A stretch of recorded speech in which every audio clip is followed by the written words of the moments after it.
Everyone, welcome to the Hashimoto's Doctor podcast. Today we're going to talk about the number one clinical priority that needs to be addressed if you have Hashimoto's disease.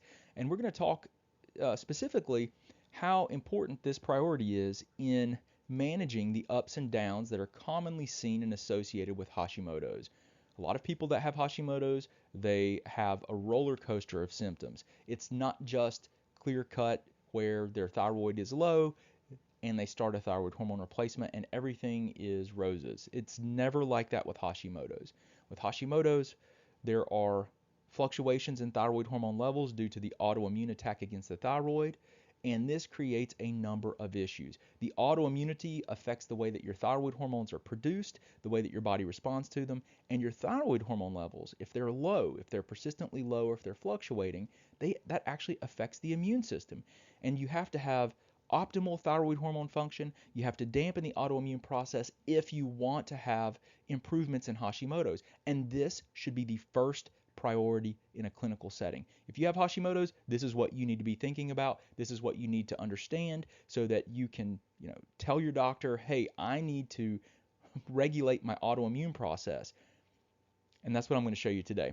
So first clinical priority is to stabilize your thyroid hormone levels. This means you have to dampen the autoimmune process. This means you have to address the triggers of the autoimmunity to calm down the autoimmune process so you can at least dampen, or if you're fortunate, put the autoimmunity into remission. This will allow your thyroid to function more optimally, and this will allow the thyroid hormone to work better within the body. I'm going to explain to you in this next slide here in this diagram how this works. So if you're on YouTube, you can check out the diagram I'm sharing. So with Hashimoto's and with any autoimmune disease, the autoimmunity begins with a genetic predisposition. Now, I think all of us have a genetic predisposition to autoimmune diseases. Now, a lot of us have predispositions to Hashimoto's because it is the most common autoimmune disease in the world. So a lot of us have the genetics for it.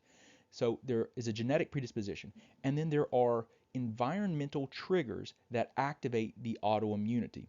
So environmental triggers, I'll talk about this in a little bit, but there's a model called the environmentally induced model of autoimmunity. This is the model I use clinically to help people map their triggers and put together a plan that is individualized to them to help address these triggers to try and dampen the autoimmunity. The environmentally induced model of autoimmunity has a few different components. We'll talk about that in more detail here in a second. But the main thing is there are environmental triggers and a genetic predisposition. When this occurs, when you are exposed to these environmental triggers, it activates the autoimmune process. Now in Hashimoto's, this results in the Hashimoto's autoimmune reaction, where the immune system attacks the cells of the thyroid. The cells of the thyroid, when they're destroyed over time and there's progressive destruction, this results in eventual hypothyroidism that's permanent. So the thyroid is low, the low thyroid function. And this is treated medically with thyroid hormone replacement. Now, I want you to keep in mind, think about this for a second. If the thyroid hormone is low and you give thyroid hormone replacement, what are you doing to address the autoimmune process? Nothing, right? So the autoimmune process in medicine is completely ignored. And that is because they don't have anything to treat it. There's no medication for it.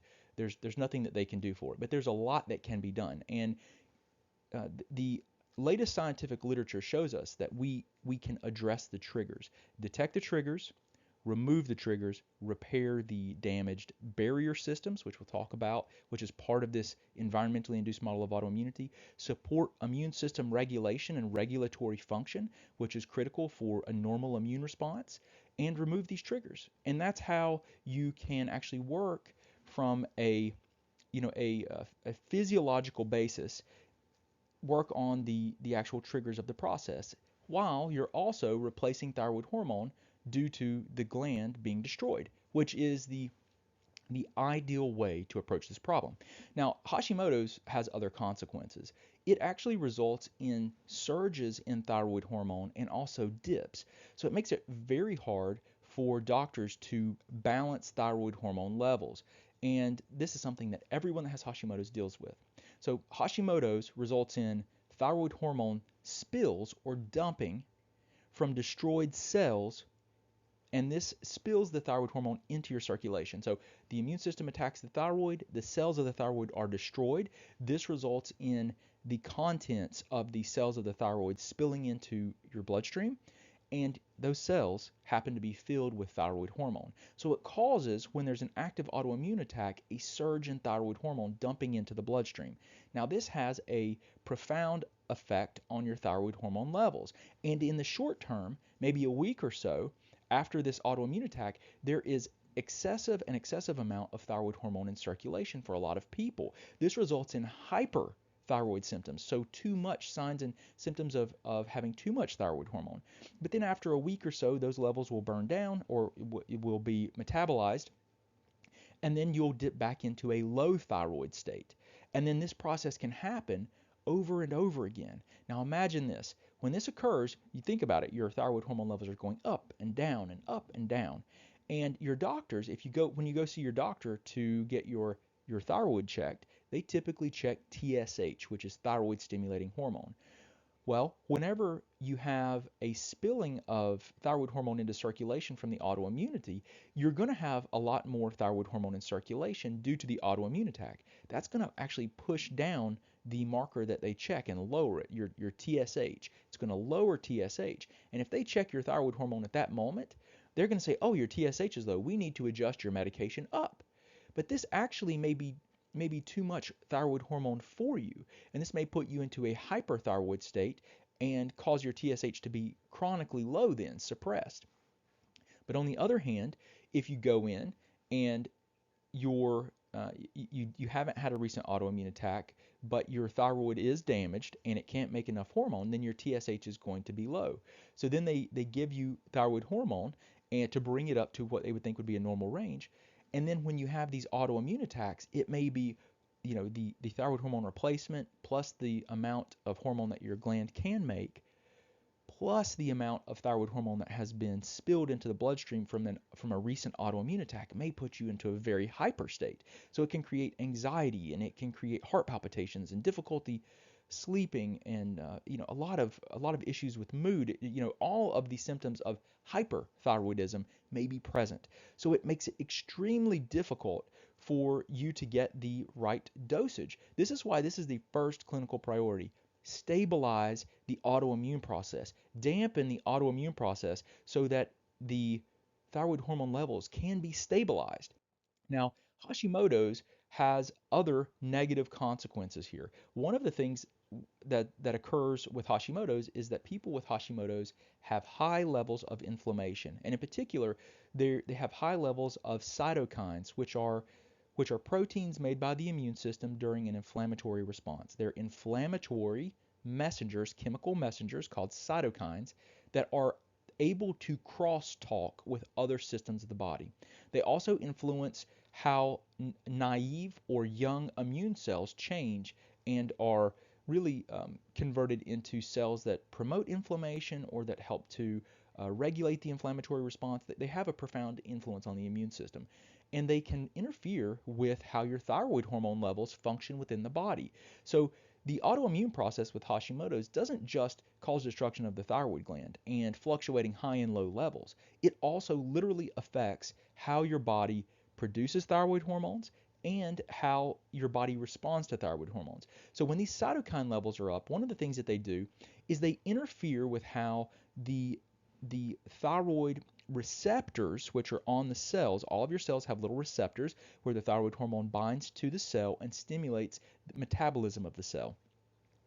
These cytokines lower the cellular thyroid receptor response. So they actually decrease it. So you could have normal thyroid hormone levels, but if the inflammatory load is high, if the autoimmune process is active, then it decreases. The cell cannot respond to the thyroid hormone normally. And so you get a diminished thyroid hormone response, which results in a low thyroid-like activation of the cell, even if the thyroid hormone is normal. So that is a huge piece of the puzzle that a lot of people, they're never educated on this because your doctors don't know this information. And that's okay. Your doctors are doing the best that they can. They're good people. Don't get me wrong here. But they're not educated in this, and they don't have time in the conventional medical model because of the way that it's set up, the way that it's incentivized, and because of the demand. Quite frankly, there's a lot of sick people. So the inflammatory cytokines, these inflammatory chemicals also do some other things. They actually interfere with something called your 5-deiodinase activity. So they interfere with an enzyme that converts your T4, which is your primarily, it's a very weakly active thyroid hormone, T4. That's the primary thyroid hormone made by your thyroid gland, about 90% of it's T4, and that has to be converted into T3.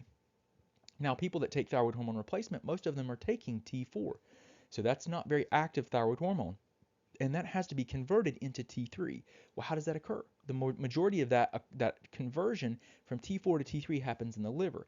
And inflammation decreases the activity of the enzyme that actually converts T4 to T3. So if you don't have you're not converting into T3 well, it's going to result in lower T3 levels, and that's going to stimulate and create a hypothyroid-like state. So when your doctor checks your TSH level, it's not going to affect that. So the TSH may look normal, your T4 levels may look normal, but your T3 is probably low, or it's not as robust as it should be if the 5-deiodinase activity was normal, but the inflammation is interfering.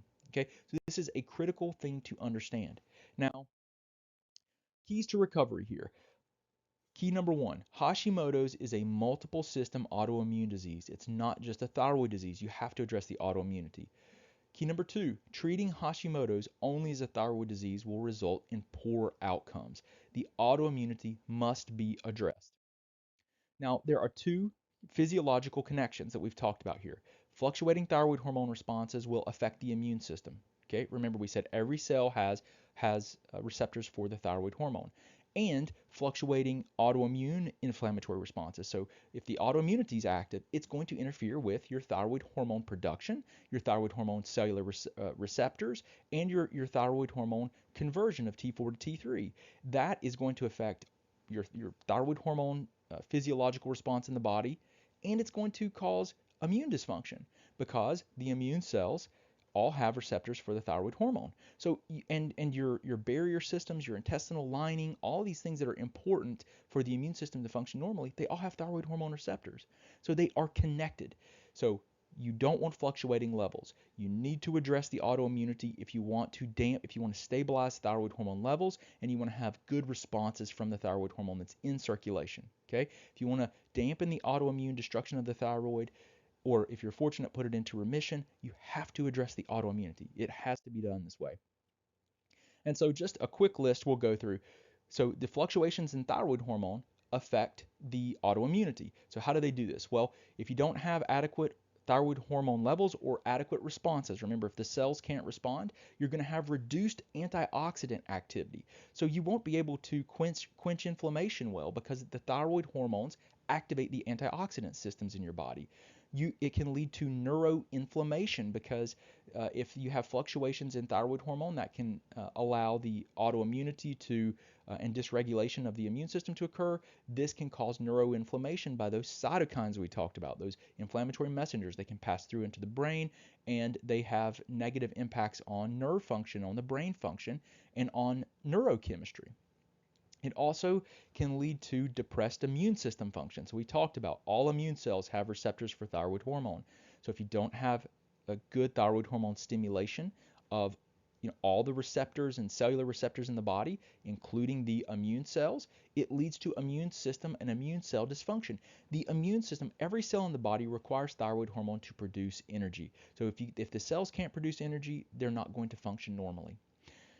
Number 4, it's going to lead to and promote intestinal permeability, or leaky gut is the lay term for that.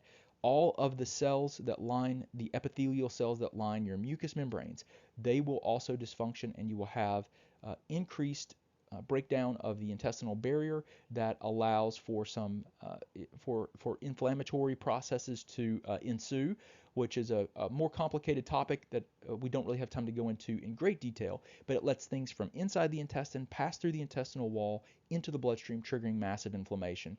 And then it can cause loss of oral tolerance and this is a big issue. A lot of people that have Hashimoto's react to foods that they eat. And what this will do, if the gut breaks down and there's immune system dysfunction, it can lead to ever increasing reactions to more and more foods, so that the foods that you eat and the list of foods that you don't react to gets smaller. So you react to more and more foods, you lose tolerance to the foods that you eat, and it creates more and more problems with your diet. This is just a handful of ways that the fluctuating thyroid hormone can affect the immune system, that leads to breakdowns in your physiology that can create more and more problems. Now, the immune system also has a profound impact on the thyroid. We already talked about this, right? We talked about how the autoimmune process causes destruction of the thyroid, resulting in low thyroid hormone output over time, or hypothyroidism. The immune system activity also drives inflammation, which interferes with receptor sensitivity, so the cells can't respond to your thyroid hormone. And the inflammation also causes problems with the 5-deiodinase enzyme, so you can't convert T4 thyroid hormone into T3, the active form, efficiently. So this creates a major issue. These systems are interconnected, and if you're only supporting thyroid hormone levels, you are not addressing this appropriately, and it's going to create problems for you. So, in conclusion, to recover from Hashimoto's, you cannot be in a hypothyroid or have hypothyroid activity if you want the best chance to recover. You must also, key number 2, you must address the autoimmune process by detecting the immune triggers, removing them, healing the barrier systems, and supporting immune regulatory function. And then lastly, if you are joining us on YouTube, I have a diagram of the environmentally induced model of autoimmunity. This is called the triad of autoimmunity, because there are 3 key areas here that have to be addressed. You have to address the barrier systems of the body, like the intestinal barrier, the blood-brain barrier, the lung barrier, the nasopharynx barrier system. These barrier systems keep things out of the bloodstream that would trigger the immune response. The second area and part of the triad of autoimmunity are environmental triggers. Now, environmental triggers include food proteins, pathogens, and chemicals that can trigger the immune system and result in immune activation that ultimately can result in the attack of your own tissues. And then the third and last part of the triad of autoimmunity is immune system dysfunction, which can come from nutritional deficiencies like vitamin D, essential fatty acid deficiency, antioxidant deficiencies, vitamin and mineral deficiencies that affect normal biochemistry from occurring, chemical exposures that can disrupt normal immune function, chronic stress that disrupts your autonomic nervous system and can lead to immune dysfunction. So there are a number of things that overlap that are required for triggering the environmentally induced autoimmunity, like Hashimoto's. So what we do is we can use this as a map to determine for each individual, their unique triggers, their broken barrier systems, put together a plan to support those barriers and to support immune dysfunction, so that we can work to actually address the underlying physiological web that has led to and driven their autoimmunity. So the next steps and things that you want to consider: be proactive. Regularly monitor your thyroid levels. Go someplace where you can get your TSH checked every quarter. Embrace lifestyle and dietary changes. I can tell you that some of the major tools that can be beneficial for Hashimoto's are to make dietary changes that help you, like an autoimmune paleo diet, which I'll put a link to our dietary protocol that I'll be happy to give you. And then also, the things that you want to consider are lifestyle changes, which I'll have some information for you there. And then also, join our community, share your journey, ask questions. If you're on YouTube or any of the social media platforms, let us know the questions that you have, and we'll do our best to help you. If you need help, you may want to consider consulting with me via telemedicine. All you need to do is go to drbradshuk.com, click on our application for care page. You can learn more about working with me. I work with people all across the United States and around the world, and we will help you to assess what's happening as an individual, your individual issues, and work with you to put together a plan to give you the best chance to get your health back. But I appreciate you joining me today. Thank you for hanging out. I hope you have a wonderful day. Look forward to talking to you soon.